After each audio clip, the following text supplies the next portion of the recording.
Hi guys, welcome to another episode of The Shed. Today's episode we're going to talk solely about the TO.GO transmitters. We've mentioned it briefly on The Shed before and we've sent many emails and updated our website, but what we are still getting is quite a few questions. So we're going to try and explain it for you. Yes, I know a lot of you use the original dip switch remotes, nice and easy for you installers to use and send out to your customers. So we're basically going to be explaining the difference with our new TO.GO remote. So Jamie's going to explain that for you.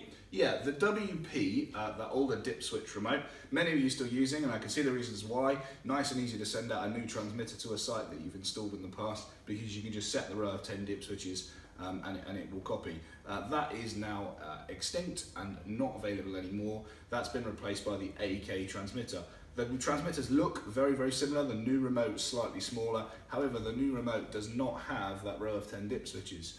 So in terms of using it with the older remotes, yes, still completely compatible. It's a very simple process of taking the old remote, keeping your finger on one of the buttons you've already programmed, getting the new remote, keeping your finger on the button you wish to program, holding that for a number of seconds, and what you'll end up getting is a flash on the new remote.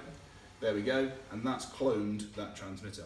Therefore, nice and easy, nice and close together, nice and simple for the end user to do. But that AK remote is 128-bit encryption out of the box. So if you're using that as just as a remote as a new installation, if you're going to use it on an old installation where you've got existing remotes, it will just clone that existing remote. Then the green button ones, of which you're already familiar with. Yes, so for about the past year now, we've been sending out the new green VA remotes out with all of our kits as standard. A year's a bit strong. Maybe September. It all flies by. Was it September? Yeah, September.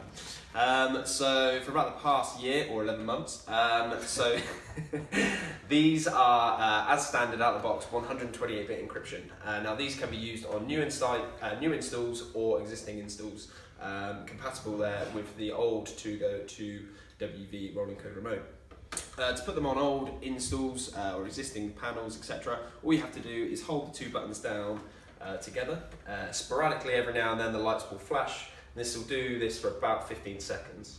After that 15 seconds the light will go solid. That means you've converted the remote back to 64-bit, therefore enabling it to be put into existing panels with the old TO.GOWP remotes. Yeah, that sort of back compatibility is very important. But do remember that out of the box, it's 128-bit encryption. So that means, what does that mean? Well, security-wise, if you've got a HSBC bank account or a Barclays bank account, you get that little device that you put a code in to access your account. Very secure, good enough for the banks, good enough for us. It means your customer can't go online and buy from eBay a cheap alternative or fake transmitter. They are kind of tied into real ones that they buy from you. So a good thing for you there. Absolutely, and as I say, so these are dual codes, so these can be 64-bit or 128-bit, but as standard 128-bit. Along with the TO.GO A, which is as standard 128-bit. So these will not go into existing panels if they've got the old WV remotes programmed in.